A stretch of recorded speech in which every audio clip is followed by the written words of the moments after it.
things that I see other agents do don't work for me because I'm honing in on a certain group. So evolving, I'm constantly learning, but also I'm just going with the flow of what I feel works and what doesn't. And I'm just always evolving.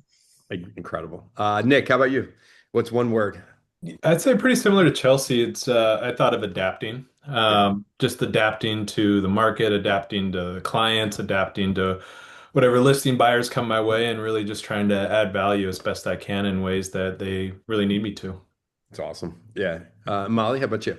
I put refocused because I typically would say focused, not that I really am, but I have to keep reminding myself the direction that I plan to go, pull up your business plan.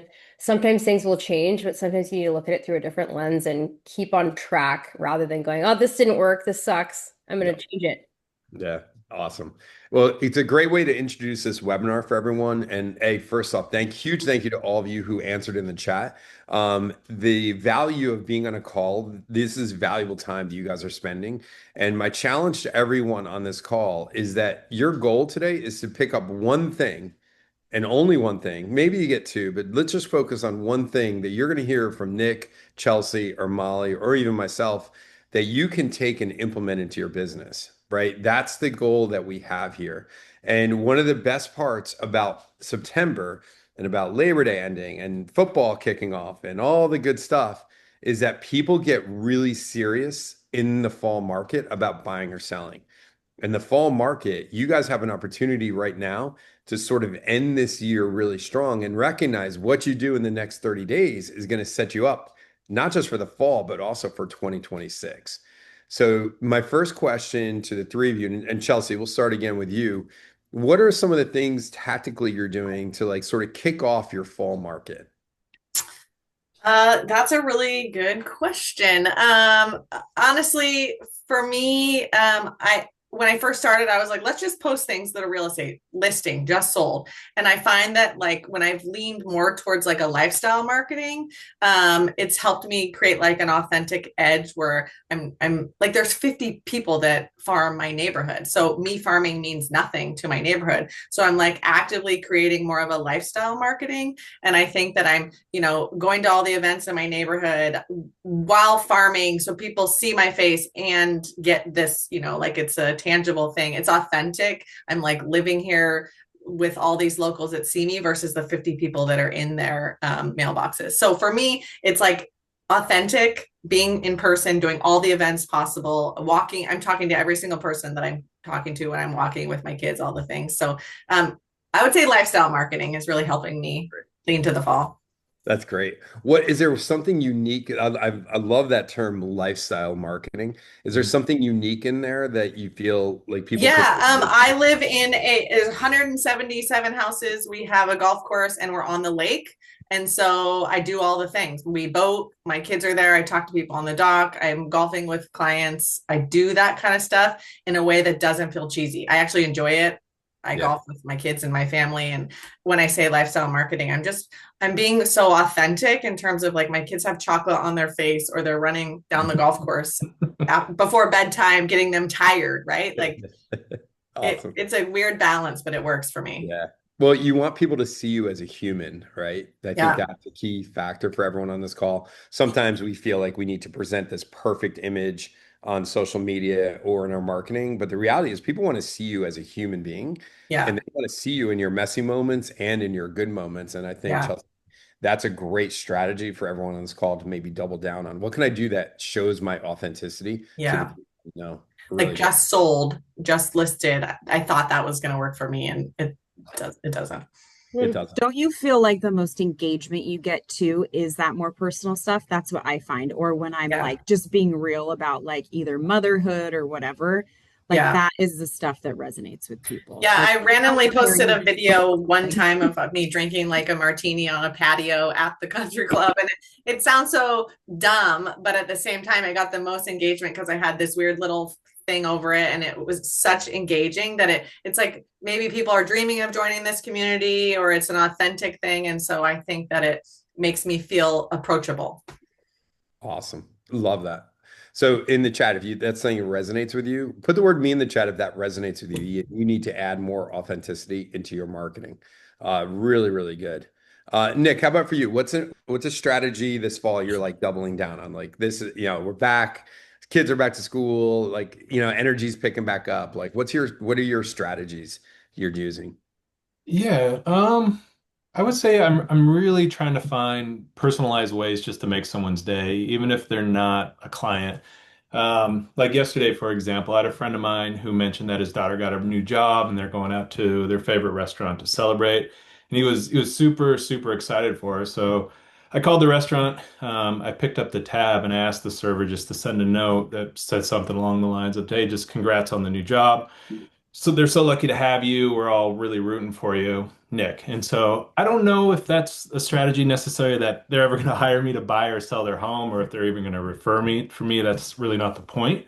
But it's more about like I've been on the receiving end of gestures like that, and it feels amazing. And I believe a lot like the energy you put out there is the energy that you attract. So sending good vibes out has a way of coming back and really makes this business a lot more fun.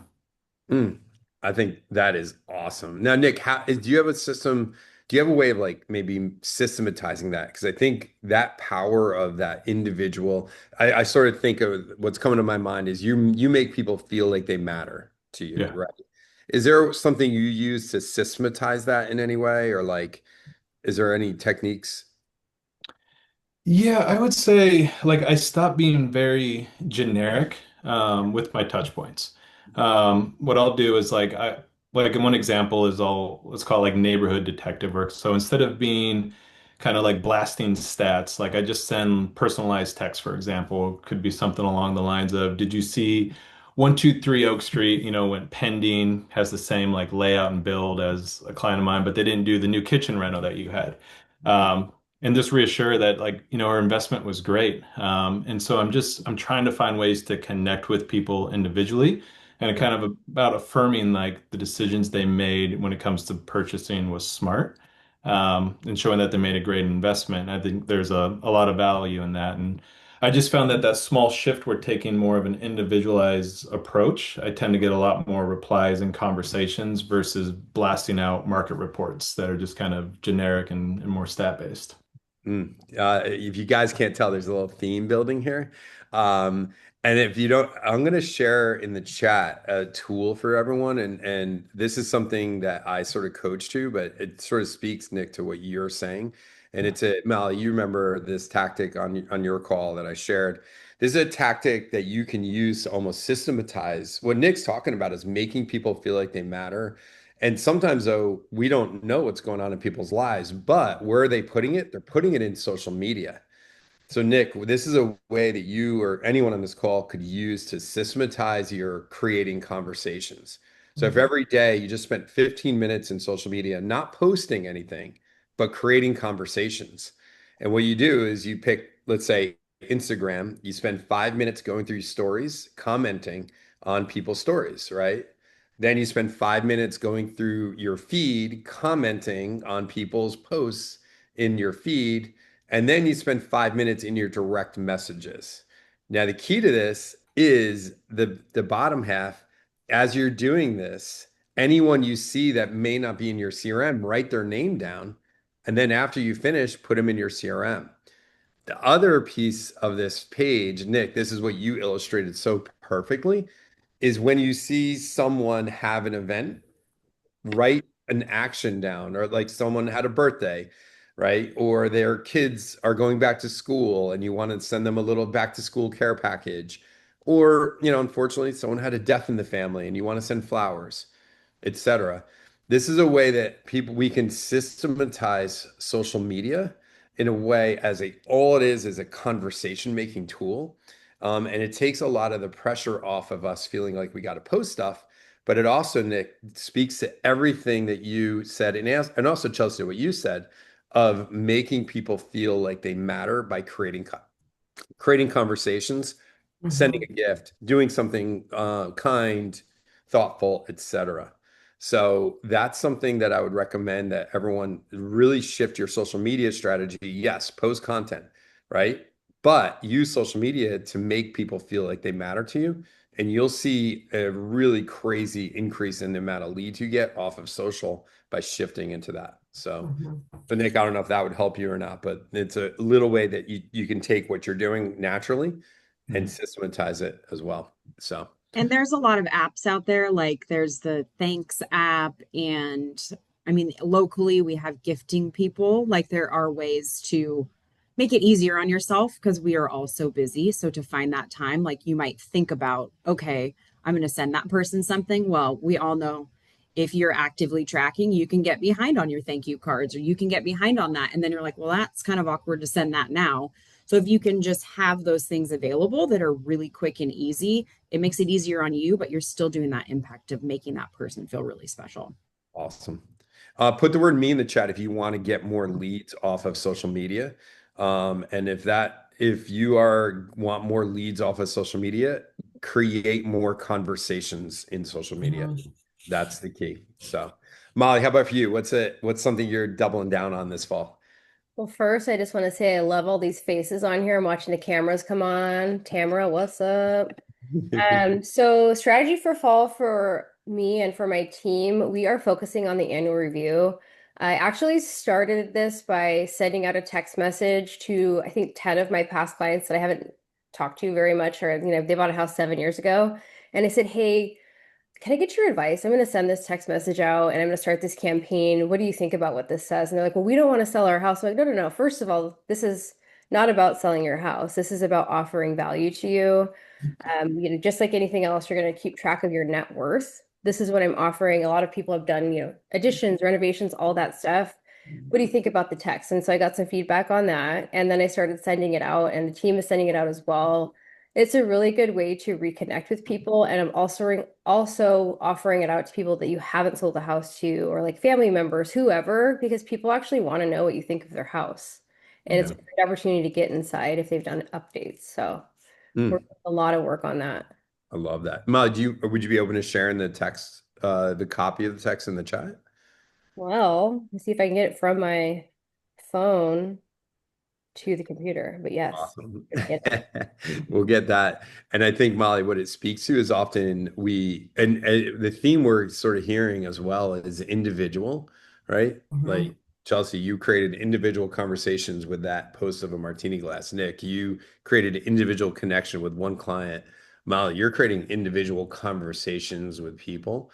I really think everyone on this call, if you want, let's get out of this world of spamming people and get really deep into individual relationships. And that is how you're going to increase your business as well this fall.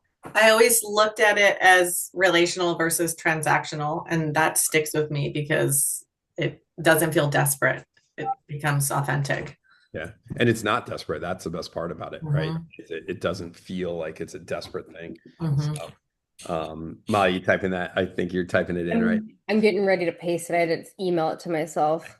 Excellent. All right. All right. So next question, Chelsea, let's go back to you. What are like in the tough market, sometimes we lose focus, especially summertime, right? And boating, golfing, Mhm. doing all the fun stuff. Kids are home, maybe, we get off track. What are some of your daily and weekly habits you're using to sort of reignite your momentum, especially in like really tough markets?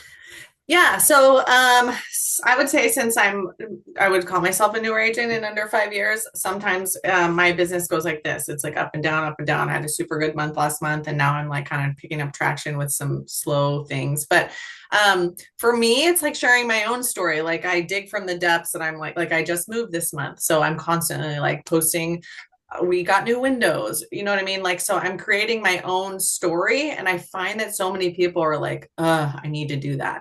And but I'm like, that's an open conversation. And so by creating just content, it just like builds trust and authenticity. Sorry. I'm nervous. It just like builds more of trust. And I think that leaning into the fall when markets, I'm in Lakewood, Washington. If you ask someone if they like Lakewood, they're going to tell you no. But I'm like, if you love the lake, you're going to love it. I promise. And so there's so many people that are hesitant that I just spend a lot of time talking to people. And I think moving into the fall, it's easy to do when it's real. Yeah, Are you now with your social media and like, is that something you do? Do you have a plan? Do you have it? Is that a daily habit? Yeah, so I always try to look at my feed and I think real estate, lifestyle, and then something else. So I never want to post like 5 home tours at one time, or I don't want to post me golfing or boating and swimming and all the things. So then someone doesn't think I'm in real estate. Yeah. So I try to keep a little bit of an ebb and a flow. But then all my stories, I'm doing polls and if I'm at the lake, I'm like, oh, the lake level's so low. Are all these house owners are pissed, right? Like, so I'm trying to just think and talk about it so that it doesn't feel I'm not making it up. I live here. I'm doing all the things. And so Yeah. I've leaned into a niche market and it's working for me. Really cool. Awesome. Nick, how about for you? Like tough markets, summertime's ending. What are some of your daily habits? And it could be life habits too, not just real estate or real estate habits that you're using to sort of reignite your momentum. Yeah, it's a good question. I'd say something that I try to practice every single day is curiosity. Mm, I just make myself learn one new thing or I explore something different. It could be a new coffee shop, it could be some sort of a crazy business idea that I've had, or a gift I'm thinking about giving to clients, or maybe just driving down a street that I've never been on before. But I think it's really the curiosity is kind of what keeps me energized and gives me little nuggets that I can share with clients and kind of prevents me from being an agent quoting just mortgage rates. Instead, I can show up to someone who has just asked someone that really just has like a unique insight into various things and knows the intricacies of different neighborhoods versus just quoting just stats, for example. So, awesome. Really cool. mhm. Molly, how about for you? Do you have anything that you're doing like from a habit or, to get momentum back? Yes, and this is really good for you ADHDers out there. Implemented EOS. So EOS systems, entrepreneurial operating systems, I use 90IO, and it takes everything that you need to do, breaks it down into basically a structure of items need to be worked on so you don't forget, tasks associated with that. And I couldn't figure it out. I mean, I've been doing real estate for I think going on 14 years. I'm like, geez, I really keep scrolling out on stuff and bouncing around. What is it? What is it? And now I'm finally doing this and it's working because it's everything funnels back up to your goals and it's all very simple. Businesses are kind of the same. And this all includes your client experience, so the gifting, the birthday messages, all that stuff is all part of this. It just filters up and we're making sure that we're on track. How many reviews did we get? How many sales do we have? But it's been probably one of the best things that I've ever done. And then also making sure that you're scheduling time between your EOS meeting and your next one to implement and work on and address the issues that come up. Mm, that's awesome. Molly, is that something that's shareable in the sense of like, is there a website or anywhere people could learn more about I it? can I'll paste the company that I work with Yeah. in the chat. Cool, cool. Just so you guys know, for me personally, like summertime was awesome. I had such a great summer, but I definitely felt the lack of like discipline kick in and everything. So one thing I implemented just on a personal level, I love waking up early in the morning. I got away from it, so I've re-implemented like my morning routine. And I think for everyone on this call, if you want to, like, if you can control your morning, similar to probably what Molly was just talking about, controlling your morning or giving yourself some space and time to like meditate, work out, read, journal, whatever it is that you do for self-care. I think it's a really critical piece that we sometimes avoid as realtors. We often take care of everyone else. We forget to take care of ourselves. And that's something to get momentum going this fall. Identify one thing that is a self-care thing that you can lean into so you feel better as you enter the day, and it'll allow you to do a better level of work as well. So for me, it's been a great week, mainly just because I went back to waking up at 5 a.m. before I had kids or anything like that. So that's something everyone could think about leaning into as well. Um, all right, next question, challenges. And in the chat, if you want to share one of your challenges that you're dealing with right now, put it into the chat. But let's go, Nick, why don't we start with you? What's one of your current real estate challenges that you're dealing with this fall that you're working at overcoming? Oh boy. Just one. We got a long time. You can Yeah. we can unpack here. We got a couch, it's a little therapy session. You're good. Yeah. I think the biggest challenge that is reoccurring is clients really being stuck in decision limbo. Mm, It's should I move? Should I wait? Should I put an offer on this house or like see what comes on next week? Whatever that is. And really, I mean, I never push anybody to make a decision. I just kind of map out like choose your own adventure framework. So it's like, okay, if we stay, what does that look like? If we buy this house, what does that look like? Let's think beyond just buying this house. What does it look like 2, 3 years from now? Really put a lot of this thought into that. Doing a renovation, have a lot of experience doing that, and just kind of map it out with them. And honestly, half the time it talks people out of like doing some sort of transaction. But the funny thing is, it's like the people that usually it's talked out of have been some of the best referrals for me. So, And again, Nikki, you keep on going back to that theme of taking care of people, right? I think that's a really powerful theme and not worrying about a sale, but worrying about the human being. So, Nick, is there any data that you're using right now or any like resources to help people make decisions? I think there's a lot of fear in the market, right? And yeah. again, you turn on the news and it's like all bad stuff, But the reality is like if they had bought 2 years ago, they'd probably be in good shape, Yeah. So is there any data that you or resources you use to help people with decision making? Yeah, no, definitely. Like one of the things that's been really helpful is like when I pull up a CMA, we're evaluating a house, is I look how it's trended in value over time. We'll look at how it's trended over the last 3 years as well as 10 years. And that's, I mean, for clients thinking about buying a house. And so it's, you can't guarantee it, but they're a little bit worried about the economy, the tariffs, and everything else like that. But if they can see something trending in a positive direction, knowing there might be some lulls, not Bitcoin lulls, but just a couple. As long as they hold on to it and it meets their plan, then they're in good shape. So, Yeah, great. I love that's a really great tactic for everyone to create those long-term visions so you eliminate that short-term fear. So really cool. Molly, how about for you? What's one of your current like challenges you're dealing with real estate was?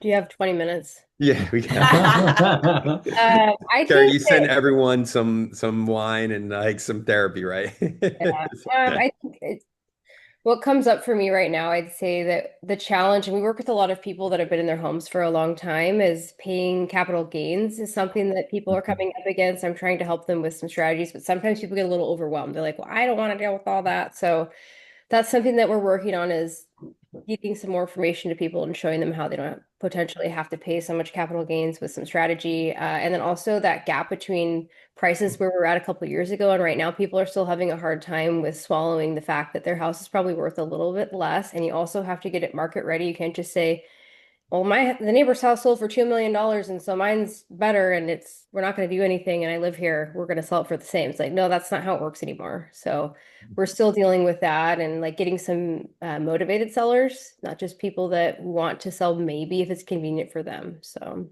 Yeah, great.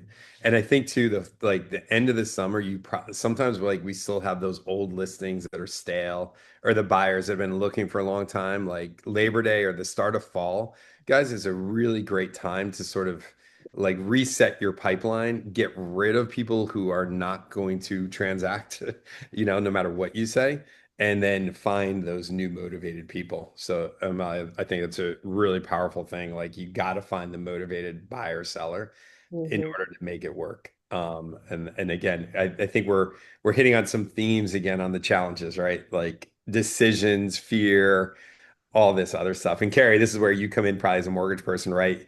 Creating different options. Molly, really quickly, what's like one strategy around capital gains that you're using to help people with that? It's a really great topic. Well, I'm just going to put this out there. I'm not a CPA, so don't take I It's would not tax say, advice. yeah. Different investment strategies, buying, 1031 if they don't live in the house. There's just a lot of opportunity where people don't realize. And most of the time, if I have a client that has, I'm working on some development stuff and it's properties they're not living in, they've been rented out for 25 years, they own nothing on it.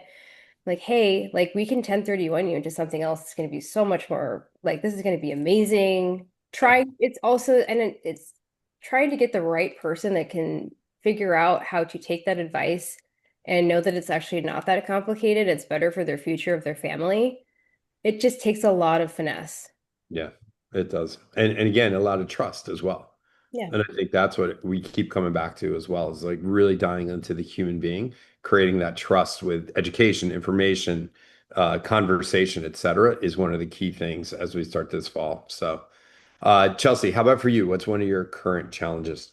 I would say client expectations, where I'm at. A lot of times people, if you want to buy a house on the lake or the golf course or a neighborhood that you're utilizing something local for that neighborhood, people want to use it all summer. And then they're like, I think I'm ready to sell. And I'm like, well, you can't sell for top dollar because the summer's over and no one wants to use the lake, or, you know what I mean? So it's like all these like expectations of timelines, and just selling expectations. You can't get what your neighbor had because they sold in April, and et cetera, et cetera. And so, yeah, that, and then rates.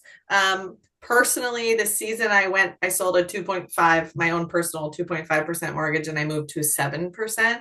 And it has been the best conversation starter. Like, I'm like, you can do it. I did it. You can do it. But it just laying things out there and let people know I did that because of this equity that I had from these houses that I bought a long time ago. So you just have to dive in. Yeah. I think going back to the ROI that they made on their, the property before, which is what you've brought up as you're on social media too, is just always going back to, yeah, my rate is higher, but think about, like, they want to sell for top dollar. Well, you're still selling for top dollar, really, if you look at the long-term plan Yeah. and what your ROI was. I like to ask them a little, kind of get a story going. I'm like, oh, I remember when you bought this house when you first started that job, and wow, you've really grown. And like, don't you have a new position? And how much you're making a lot more money now, right? Yeah. It's huge. Chelsea, actually, for all three of you, do you guys encounter unrealistic expectations because people are looking at Zillow or Redfin or Realtor.com? Yeah. I actually just sold a condo on the water. It was 1.7. The comp below on the ground floor was 1.8, and the penthouse sold for 1.9, all within a year. So these people were like, we want 1.9. And I'm like, well, you look at the parking lot and you're not on the ground where your dog can go out. So there's so many like little weird things. And I think that there, here's Redfin and here's Zillow. And it's like, well, there's all these things that go into that. And I think that it sounds so silly. People want to trust the bigger companies more, but it's actually the local knowledge, living in it and feeling it. And so it's just that expectation again. Yep, that's so key. Nick, how about for you? Do you encounter expectations sometimes around this? With like going on Zillow and Yeah, Redfin and all people that. going on. Yeah, Yeah, all the time. And I'm like, yeah, they're 100% right, guys. You should totally sell your home for this price. Yeah. What I don't even know why I'm here. So let's yeah. that's No, awesome. it happens a lot, and I explain the algorithms, and then I pull up just the different lawsuits as well against them as well. That helps quite a bit. Yeah, that's great. Mm. Molly, how about for you? Do you encounter that I sometimes? think for some reason I get the clients. I don't know if this is just what I got known for after a while, is like selling some unicorn property for way too much. But I'll get people that they'll contact me like, well, I know you can do this. And I'm like, I drink too much. This is not helping. Terrible. Yeah, We have one of those right now where she has just put too much into the property. It's gorgeous, but like she's the only one that sees the real value in it. yeah, And or other clients that I work with that owe too much on their properties and they just need to get out of it.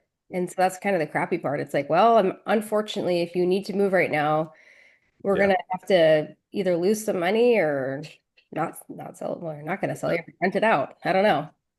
Yeah, it's and again, I think this is a really critical conversation right now because you guys got to realize like Zillow, Red, all these companies are marketing hardcore to Yeah. your clients, and almost I'd be shocked if your clients didn't have at least one, if not all three, as an app on their phone that they're using for real estate information. So one thing I think that's critical is we do start to counter these unrealistic expectations. I'm going to give everyone two tips or techniques right now that you can use.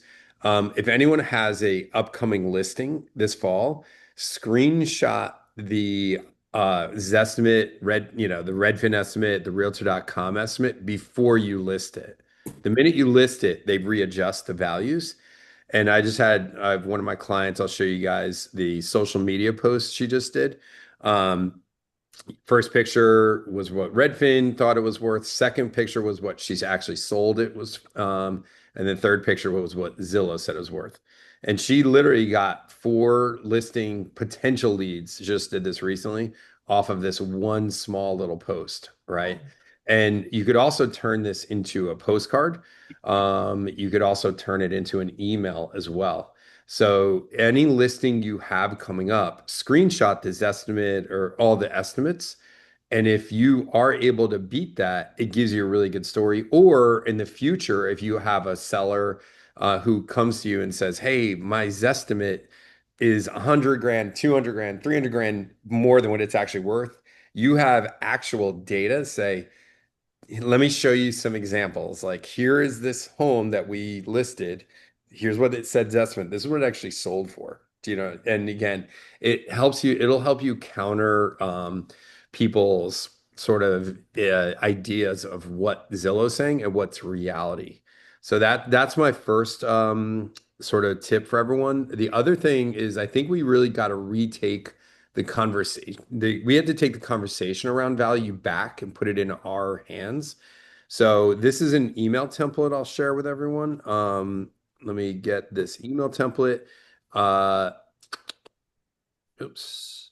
This is and Molly, thank you for sharing yours as well. I saw that go up in the chat. This is a sort of a play on what Molly is coaching to as well, where this says, yeah, hey, the other day a client reached out to me and their Zestimate was way off. I went into Redfin, Realtor.com. Those were off as well. So it made me think, are other homeowners curious about their property's value? So to help you, here's a market snapshot. Also, here are the links to Zillow, Redfin, Realtor.com. And almost always, when the client goes into those 3 platforms, the values are going to be grossly different in all 3. And now what it does, it creates a conversation where you can talk to your clients. By the way, in the market snapshot, you don't give them a value. All you're doing is saying, here's what's sold in the neighborhood. Because if you give them the value and you're wrong, right? That's not good either. But what this can do is, number one, it creates doubt in their minds around the fact that Realtor.com, Redfin, or Zillow is correct. And number two, it shows you as the authority, not those 3 platforms. So that's a really good email template that you guys can use. At the end too, I'll give you guys, I will make one plug for a easy coaching program I'm doing kicking off next week around some of these concepts as well. So really good. All right, it's 2:07. What I'd love to do is I'm going to ask one final question. And then if we have a little time, if you guys have questions you want to ask myself or these 3 amazing realtors, it'd be great to open it up to you. But let's get the last question I have is, if there's one piece of advice you have for realtors on the call to end 2025 in a great way, what would your piece of advice be?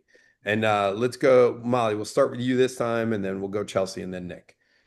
I think for me, what I'm really honing in right now on is who I am and being so secure with who I am and who I want to be and showing up for my clients and coming as an advisor. I buy a lot of houses. I'm not just talking about selling you one or selling your house. I actually do it often.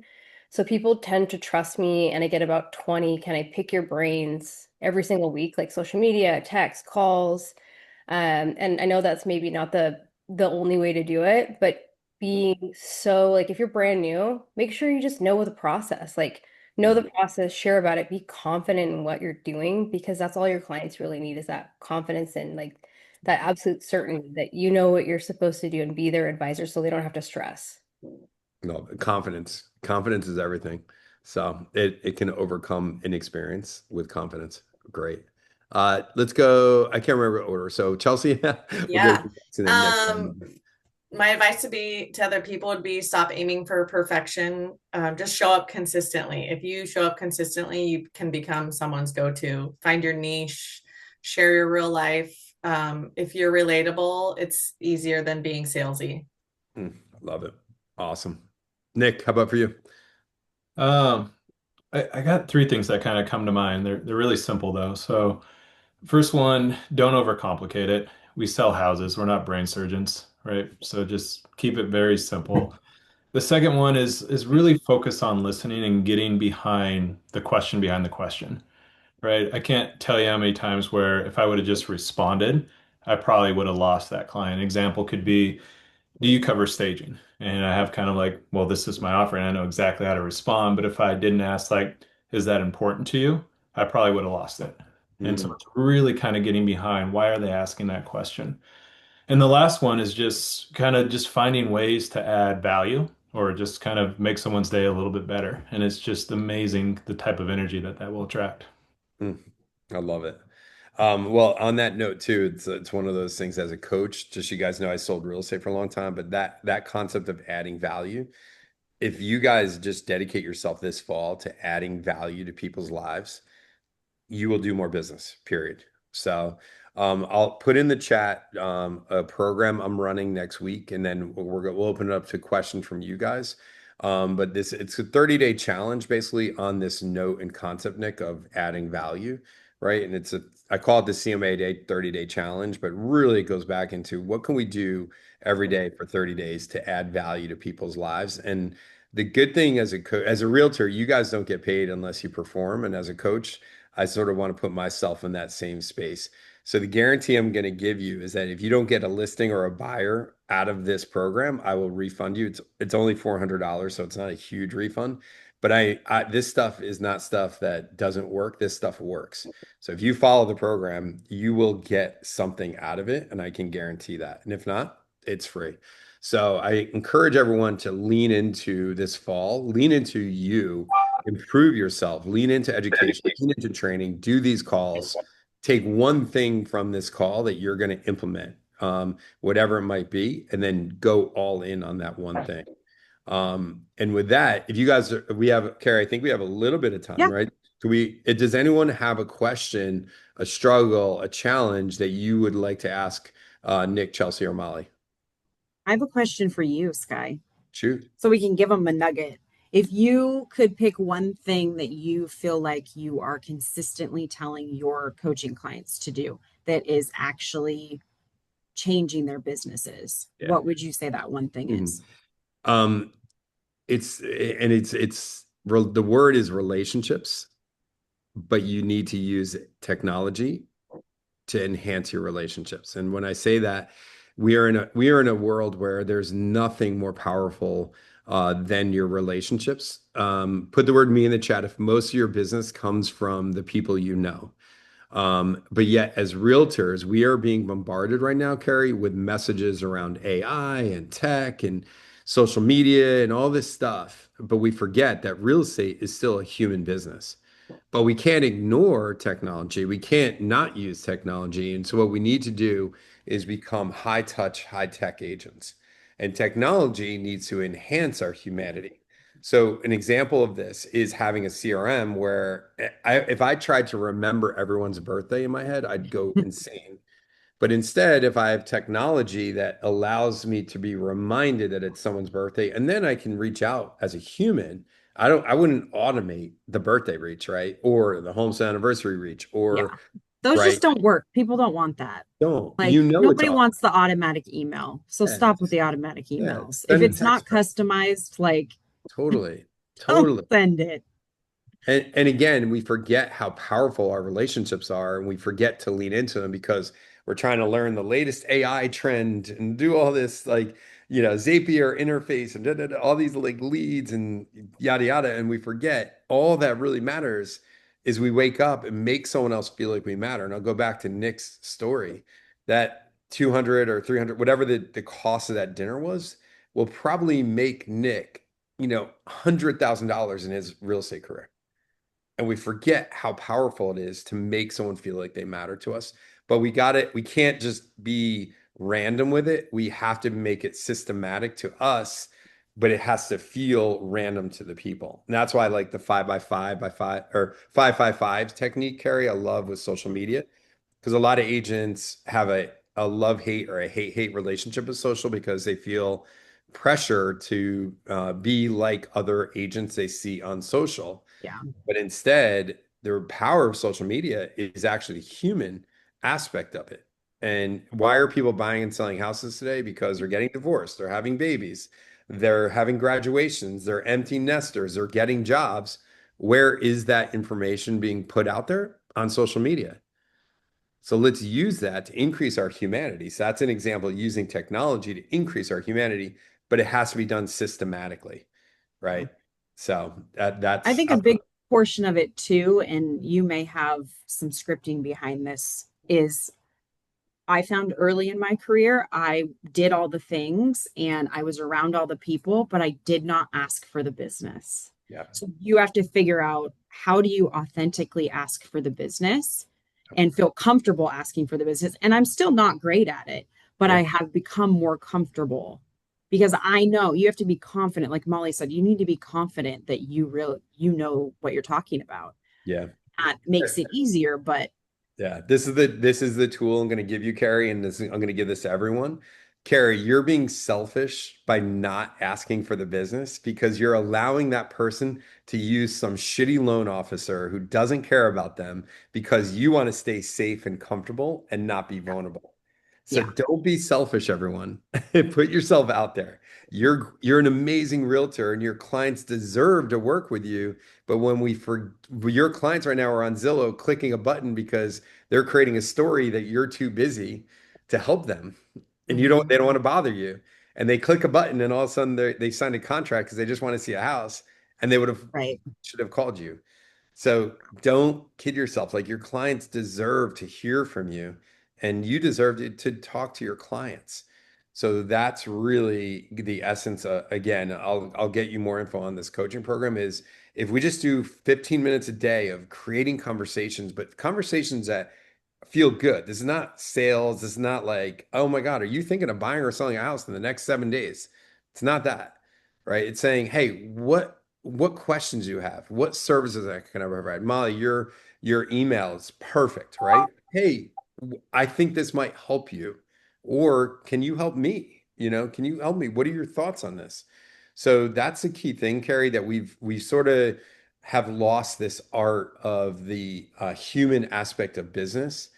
And let's be real, Zillow is marketing better than you. Zillow will get information better than you. But Zillow can't do one thing that you can do, and that is make someone feel like they matter to you. So that's the key for everyone on this call to move forward with is that how do we take technology and allow it to increase and deepen our human connections and relationships? So sorry, that was a very long-winded answer. I just realized. Thank you. Yeah, cool. Anybody have questions? I feel like Janet, you don't have a question. Janet, you always have a question. We're gonna call on people. Tamara, come Tamara, on, let's go. matter. Yeah, I know you're so shy over there. I know you don't like talking to people. Let's go. What's your question? Honestly, I really loved what Molly was talking about with regard to offsetting the capital gains. I know you asked one question, what was the big thing that she likes to talk about? And I think 1031 is awesome, and I don't think we do enough talking about that. So, anything else though? Because I think that I'd love to hear if you have something that's kind of a little bit Yeah. off the beaten path. One thing, and I don't know, Nick, Chelsea, and Molly too, feel free to jump in. One thing I think that we don't talk enough about is trust and getting people into trust, right? Capital gains is huge, but also, taxes, death, inheritance taxes, massive. So one thing you could think about is running either an in-person or a virtual training around where is that point where people should consider putting their property into trust to avoid inheritance tax. Erin's And shaking her head. She's really into that. yeah, who is it? Erin. Okay. Oh, Aaron, is that something you do? I talk a lot about it. I've actually interviewed a couple estate attorneys, and I have a friend who's a financial planner who focuses on life insurance policies and living trusts, all that kind of stuff. And talking about how not only business owners, but people can offset income into these kinds of annuities, trusts, policies. So, Awesome. yep. Yeah. I And think Aaron, that whole advisor Something thing is amazing, right? I really love that whole concept, and I love yeah. providing that value. I'd say if you're going to go that route too, you guys keep in mind who you want to be targeting because a lot of times I get a lot of random noise and I'm like just trying to keep up with it. So I'm like, okay, if it's high level enough that I get the people that actually can afford to do this or will do this rather than I want to pick your brain. I've never bought a house in my life. I kind of filter them out. I have like a plan behind it because I'll get so much noise that I'm like, all right, you can kind of go in over here. Yeah. If you're over here and you're really ready to go, I'll work with you. I have a Smart. little nugget for capital gains that I mean, some of you probably know, but maybe not everyone. So I was at an office meeting like a couple months ago, and this was something new that I learned. So let's say that you have an elderly couple. One of the agents I work with, he had an elderly couple, and the husband was going to pass. And she's like, we just need to sell this house because he's going to go into assisted living, and I need something smaller. And like he had less than 6 months to a year to live. And they had lived in that house their entire lives. They didn't owe anything on it. I want to say they bought it for, let's say, 200,000 and they were going to sell it for 2.5 million. Well, because he had the integrity and he knew this, he advised them to wait and sadly wait until the husband passed because the capital gains then resets for the spouse. So I don't think a lot of people know that, and that's gaining the trust. And he said just from being honest with them about that, because that saved them hundreds of thousands of dollars, they've given his name out to multiple people. So it's gaining that trust and knowing those little facts so you can advise your clients properly. And on top of that, keep in mind if someone has a new terminal illness, depending on what type of will they have, if they make any changes to the wills, it could take up to 6 months to implement. So it's definitely worth having a conversation with good estate planners. And we have a fantastic presentation that they shared with us. If you want, I think I can ask to share with you all. That'd be awesome, Aaron, if you can share that. So, one other tactic too you guys could think about is going to approach estate planners or attorneys and say, "Hey, would this be something you'd want me to present to your clients?" Right? And this way, you're providing a value to them, but also you're accessing their database in some way as well. So that's just another way that if you're looking for very creative ways of generating business outside of your sphere, that's a really good technique to use. So that way you're providing value directly to them as well. And you're getting in front of their sphere of influence. So, Hey, can I ask Molly a question? Hey, Molly, how are you sharing your own personal buying and selling? Like we have multifamily as well, and sometimes I feel like I keep that private in term, but not in a way of keeping it private. I just don't know how to talk about it without like bragging. I don't, you know what I mean? Like, I think that the only person that might be concerned about that might be you. It's yeah, not, you're right, actually. yeah, it's imposter syndrome all over you. You're amazing and you should be proud of what you're doing. And honestly, your clients are going to see you in such a better light if you're doing that. They're going to look up to you. If they haven't bought a home or if they only have one house, they're going to be like, oh my gosh, Chelsea is the best realtor. You guys all need to meet her. She's buying properties. She's doing this. Like, Yeah, amazing God, thing so that you're good, so doing. good. yeah. And Yeah, I Chelsea, share everything. People want to know. yeah. And Chelsea, it's the same concept of being selfish.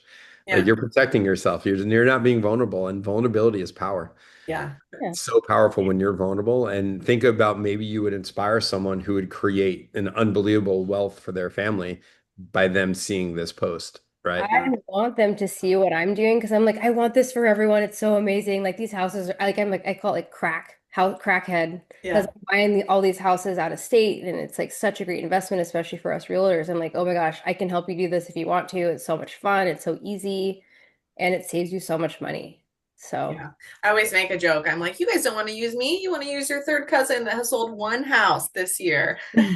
It's great. And like Awesome. watching Molly buy these homes, like she's taking dilapidated homes, some of them are, Mhm. and improving them. So not only is she like helping with offsetting and all these like helping her community here, she's also helping the community there. So Very, it's yep. pretty crazy what they live inside of. Yeah. Carrie, I think we got time for one question from the crowd. Does anyone else have a question? We'll call on one person too, if need be. If no one wants to volunteer, and some lucky person is going to get called on. If you have your camera off, you're no, I'm kidding. Does anyone have a question? I'll Jenny, have, go ahead. I always have a question, like Carrie I knew says. you would, Janet. Well, I mean, it's not so much a question. I mean, it really is like in this market, um, I think it takes two things. It takes trust and confidence, and that's the relationship component. Um, but really, there's no trust if we aren't bringing confidence. And so, being confident in a market that is fickle and, like Chelsea was talking about, getting the pricing right, all the things. And I couldn't see who was talking about the confidence imposter syndrome that Molly was saying, but I think for any of you, what helps you have the confidence when you're meeting those clients? Because honestly, if you don't have confidence, you are not getting the contract signed. Mm. They Jen, need confidence. great question. Great question. Let's go, Nick. Nick, how do you? Yeah. Alcohol, Molly. Little shot tequila before the listing appointment never hurt anyone. Yep, for sure. Nick, how about for you? What do you do that makes you confident before maybe going to a listing appointment or? Yeah, I go due diligence / creeper mode before I meet with anybody. I like dive deep online. I look up their house. I go into their tax records. I search for them on social media. Like I try and figure out who these people are, what they've been up to, get as much information as I possibly can, and then forecast the questions that they're going to ask me. I suspect every single one is going to ask me the worst questions, and they're going to be competing. I'm going to be competing against 5 other agents. And so I think about based on what I found online, how can I best suit them? What are they going to ask me? And what's the best response for them based on what I can find? And it usually, I mean, it takes like 2, 3 hours beforehand, especially if you're giving it some thought. And every once in a while, ChatGPT, Claude, they're heroes. If you're kind of thinking about like different ways on how to answer something in a little bit more unique way, or kind of your value proposition in a little bit more of a unique way. And then you walk in, you're feeling good. And I think most of the time they don't ask you a quarter of the questions that you've thought through. So Yeah. Nick, you just highlighted something really powerful for everyone. And Janet, go to ChatGPT and script practice with ChatGPT, right? Put into ChatGPT, what are 5 questions the seller of 123 Main Street may ask me after my listing presentation? And then to Nick's point, like, how do I respond to that, right? And reality is that if you're going confident, they may not ask you any of them, but you've already answered the questions, so to speak, on using AI. So it's a really great tactic. That's it. Chelsea, how about for you? Anything you do besides Um, that call? So I'll go in with all my paperwork filled out and assuming that they are going to sign right then and there. And I think that that's really been helpful. And even if they have objections, I put them in like this box and I say, okay, so if we have this problem and you need this price by this date, does this work for you? So it's like we're just putting them right here, but we're still signing. Like we're going to get through these together. These objections don't have anything to do with hiring me. That's what we're going to do together to then sign. So I think I go into it knowing I already have the job, Yeah. but that's a confidence thing. I'm like, you're going to get it. You're going to get it. You're going to get it. Yeah. So yeah. What you say inside your head makes a huge difference. Yes. And I listened to some gangster rap on the way there. Yeah. And Janet, one thing I use to this day, like for me as a coach, even being on call, right? Like I have a program launching, it's like, oh my God, does anyone want to buy it? It's the same concerns. But the one way that you can counter that too is by not worrying about the result and only worrying about the process. So make sure your systems and processes are running and they're tight and they're great. And the results are going to be the results, and you don't worry about it, right? If you don't get a listing, that's just normal, right? It's not a statement of who you are or anything like that. But always question, are my systems and processes tight so that I can just roll through this day? Molly, how about for you? What's one thing, confidence? Will you put in the chat to answer the public? What's that? Oh, well, that was actually more about what people are asking Google. So if you're going to go on a listing appointment, if you want to see what people are asking about realtors, just look at that. This may not be for you guys, but I won't go to a listing appointment unless I'm sure they're going to work with me. I just disqualify it right off the bat. I don't want to waste my time. I don't want to drive to your house and sit in traffic at all if you're not going to work with me. How many people are you going to be interviewing? Are you serious about selling? Where are you moving to? Like I just and anybody that works with me probably knows this. Like I just won't go. I love that. I don't want to. Why would I do that? Molly sends the listing contract before the listing appointment and says, I "When have you sign it, I'm not coming." So I have done it. How many times, Aaron? Remember, yeah, all people sign it without meeting me all the time. I don't it's a go. great tactic. It's a great tactic. If you got the listing contract signed, then cool. I'll go. It's great. I have so much stuff going on and I do a great job with the people that I'm working with. If you're not sure about selling your house or working with me, then find somebody different and see how it goes. Yeah, confidence. Yeah, love that. Awesome. Well, Carrie, first off, thank you Yeah. for having me. I hope that there's something that people got from this. Put the word me in the chat if you have one thing that you pulled from this last hour that you feel confident that you can like lean into. Awesome.